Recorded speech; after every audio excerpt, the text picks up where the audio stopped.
Večkratni udeleženec na novinarskih srečanjih, tudi tokrat na Mariborskem Pohorju, kako vam je všeč in v čem vse tekmujete? Ja, imamo običajno dvoje tekmovanj v veleslalomu in teku. Ravnokar smo končali tek. Meni je bolj pri srcu tek. Drugače jih je pa nabralo vse, mislim, da je enih 35 nastopov. Tudi verjetno v svetovnem merilu.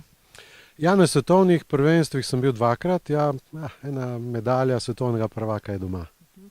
Se je pa prijetno tudi družiti tako bolj v neformalnem okolju, da ni vidno samo tisti službeni tempo, ki je v novinarstvu še posebej trden.